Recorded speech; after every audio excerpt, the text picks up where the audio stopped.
The Parkinson's podcast is brought to you by the Davis-Phinney Foundation and brings you the stories, wisdom, and expertise of people living with Parkinson's, care partners, and Parkinson's professionals.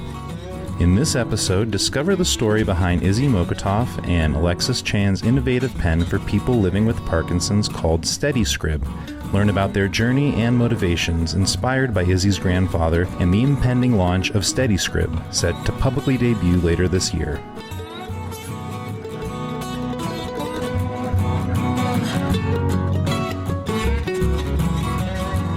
Welcome, everyone, to this episode of the Parkinson's podcast. My name is Sia Euros, and I'm your host here at the Davis-Phinney Foundation. Super happy to have two guests here today, Alexis Chan and Izzy Mokotoff, who are the inventors of the SteadyScrib pen, which is an amazing pen that helps people with Parkinson's to write. I was just wondering if you could introduce yourselves, please. I'm Izzy. I'm a senior at Northwestern, majoring in journalism with a minor in entrepreneurship and innovation, and I'm co-founder and CEO of SteadyScrib. Hi, my name is Alexis, and I am co-founder and chief engineer at SteadyScrib. I am also a senior at Northwestern University, and I'm studying biomedical engineering. So can you share kind of the personal inspiration behind the SteadyScrib pen and how your experience with your grandfather and Parkinson's kind of influenced the creation of this product? Absolutely. So my grandfather was such an incredible person and definitely a jack of all trades.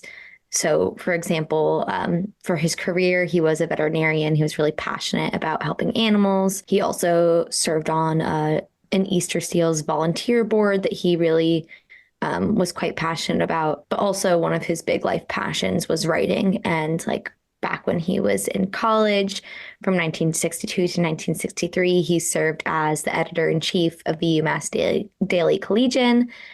And then, while he was a veterinarian full-time, in his free time, he would write in freelance pieces to local Boston radio shows or newspapers, often about animals or wildlife. And then one of my most treasured traditions growing up is he would write me and all of my siblings and cousins weekly handwritten letters, just recounting life's little pleasures and successes. And that was something that I would look forward to at the end of every week. Around Friday, I'd get a letter and write him back. And that's something I did from the time I was early elementary school, because I'm the oldest grandchild. So as soon as I, was able to actually read and write in kindergarten, that's sort of when the tradition kicked off. And then all the way up until my junior year of college. I will say there was a little bit of a hiatus, because at the beginning of my sophomore year, he called me to share the news that his Parkinson's symptoms, which at this point he had had Parkinson's for a little over a decade, had advanced to such a debilitating stage that he had really lost the ability to write. And that to me was upsetting, not just as a sort of functional or practical loss, because he needed to be able to write to go to doctor's appointments or pay the bills or write a grocery list. And, that definitely, of course, even just a functional loss is so devastating. And that's definitely a loss of independence. But for him, it almost was sort of a loss of identity, because he loved writing so much. And so my immediate instinct was to look online and say, okay, what already exists out there? I took to the web, just searched Amazon, searched Google, and there must be some sort of existing technology out there that allows people with Parkinson's to write despite their writing inhibitive symptoms, and just very quickly realized there was this huge gap in the quality of life market, especially, for people with Parkinson's, and realized that that was a gap that needed to be filled. And I didn't really know how, that just was sort of an instinct. I didn't really know how to go about that. And I was just talking to Alexis, who was my next door neighbor, about how frustrating this loss of ability and this loss of self for my pops was. And I really was just sort of confiding in a friend. And Alexis was like, I have a biomedical engineering educational background. That's what she's studying. That's what she's going to graduate with. And she was like, I think we could really do something, really actually create something to help solve this problem. And I was like, I don't know, I guess we could try. And she was like, let's just take a stab at it. And so I think that's sort of how we got our start here at SteadyScrib.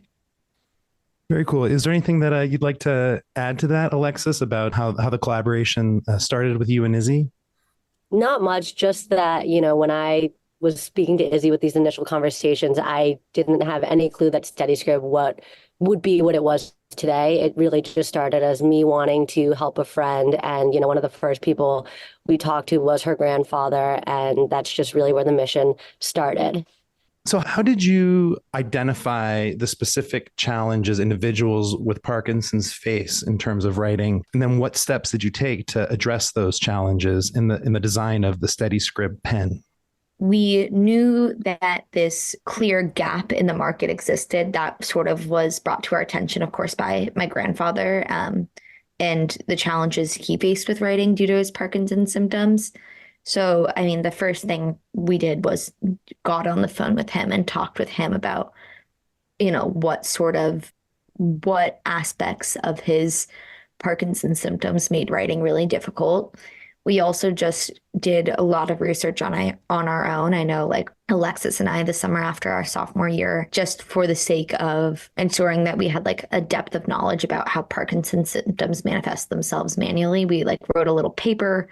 We went online, looked at videos of people with Parkinson's writing. And then, I'm a journalism major, so this is where my studies kicked in. I was like, we definitely need to be doing stakeholder interviews. So stakeholders are anybody who really, I guess, has a stake in the issue. So that could be anybody from people with Parkinson's themselves to medical and care professionals to loved ones of those with the disease. And we conducted over 80 stakeholder interviews and asked a whole host of questions. But I think the most crucial of which revolved around what technology would you like to see out there that you think would best serve your needs? From there, this is about the summer, late spring, early summer after our sophomore year. And we were working full time through Northwestern's accelerator, which is called Jumpstart. At the beginning of that program, Alexis was just such a machine, so incredible. She was just cranking out these prototypes left and right. And then I guess I'll let Alexis take it from there. Yeah, so as Izzy said, we first wanted to just get to the root of the problem with these stakeholder interviews, people with Parkinson's, loved ones of those with Parkinson's, as well as medical professionals, to really identify the problems. And then we started brainstorming different solutions. And what was really great is not only did we have the support of like Northwestern University and the Garage, which is the entrepreneurship space here, but we got in contact with Northwestern Medicine at Lake Forest, as well as their support groups.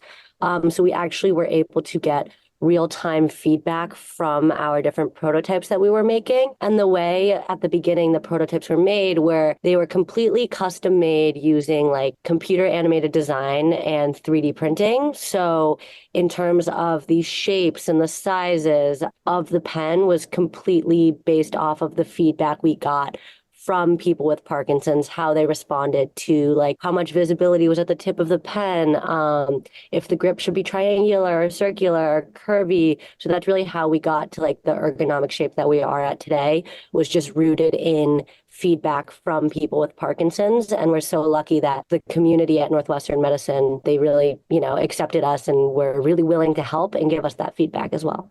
What was the initial kind of vision for the SteadyScrib pen, and did it evolve a lot since the inception?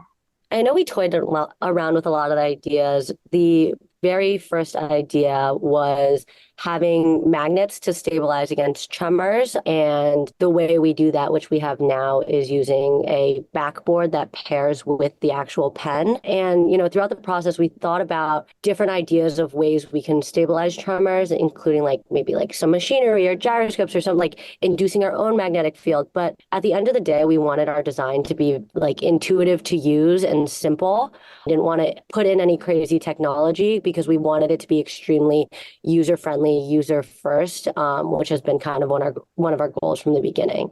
Okay, and so could you describe the key features of the writing utensil that make it particularly well-suited for individuals living with Parkinson's? So our three key features are meant to specifically counteract the three most writing inhibitive symptoms of Parkinson's disease. So first, we have the magnetic pen that pairs with the clipboard backing, and that stabilizes movements from tremors. And then we have a weighted core, which facilitates larger and more intentional writing movements to try to counter against micrographia or small cramped writing that tends to happen towards the end of sentences. And finally, we have a wide, pliable, triangular grip. And what that does is to reduce the effects of manual rigidity to make our pen easier to hold and more comfortable to write with. And so, like, what has been the response from individuals that have had the opportunity to use the SteadyScrib pen? When we were giving our prototypes, the sort of initial feedback was a bit of a mixed bag, but then in our most recent round of user feedback, like for example, 88% of people who tried out our pen set and compared it through use to the current market standard, which is a general aging associated device. And, its design is not specific to the symptoms of Parkinson's disease, rather sort of generalized across 8 different diseases. Like 88% of people preferred our product over that market standard product, which I think is just sort of a testament to how we were able to work in tandem with the Parkinson's community to really make a best fit solution. Is the pen still in development, or has it reached a kind of a final product stage? I'll start off, and then Alexis definitely has, this is more her wheelhouse, but I'll say, at least for right now, we've reached a point where we're really comfortable with putting the design out on the market as sort of a version 1. That isn't to say like in the future that we won't go back and maybe tweak things, but we've gotten I think our feedback now has been pretty overwhelmingly positive, and we've also received feedback that there is really an urgent desire to get this technology out on the market as soon as possible.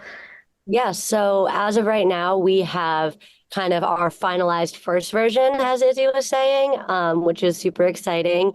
We've secured our manufacturer and approved the samples that they've given us, and it, is in line with what we want and what we've built over the past around 2 years now. So hopefully in the next few months, right now, we have started the process in creating the tooling to make it possible to produce more pens on a larger scale. It's going to take about 2 months to get that tooling into place, and then a few logistics in terms of shipping and getting everything here. But within the next few months, we hope to be able to get pen sets to people's homes, which is super, super exciting. And, the point of this is it's always been just to get these pens into the hands of people with Parkinson's so that they can use it. And even now, we would love to get feedback on this design and just keep trying to improve it. Fantastic. And so how do you currently produce the pens that you have made? We still make them here in the garage on campus at Northwestern, which is the entrepreneurship space, and in the engineering lab on campus as well. And so all of them, from all of our testing, all our feedback sessions, those have all been made by hand. And we have now grown our team into a small team, mostly Northwestern students. We have a graduate student who is studying design, and he helps out a lot with kind of polishing the designs and making them in-house. Sometimes it's all hands on deck when we need to get, say, like 10 pen sets to bring to a support group the next day. So we've had incredible support and been working really hard to make them here. And luckily, we have all the resources that we need to kind of get that going. So Alexis and our team, I first of all, really, really have to shout them out because it is such a labor of love to make this product. And Alexis and David, who's the graduate student that she was talking about, really have put in, and, we have some other Northwestern students, I'll shout out Oliver. I'll shout out, there's so many, honestly, incredible Northwestern students who have been really so incredible and fundamental in our progress. But yeah, definitely a real labor of love to make these pen sets. But also, I think we've reached a point where we've sort of outgrown our capacity just because our wait list is roughly, 3,000 people on our wait list. We don't really have the capacity to make that many units. So we are very fortunate to have found a really incredible manufacturer this fall. So fall of 2023, we signed the papers and have an incredible partnership with a manufacturer that has a location in the Chicagoland area. So it's been really great working with them, and we're excited to continue working with them to get our product out on the market. And so what would you say again is the timeline for when you are thinking the pen will be available to the public on a larger basis? Yeah, so a lot of this is dependent, on the logistics of overseas manufacturing and distribution. So a lot of it at this point is out of our hands, but we're hoping late spring, early summer. So again, like hopefully, and if you wouldn't mind including a caveat that like, that's what we're aiming for, but it might not be, like just simply there's some factors that are external from our team that are truly out of our control, but hopefully late spring, early summer.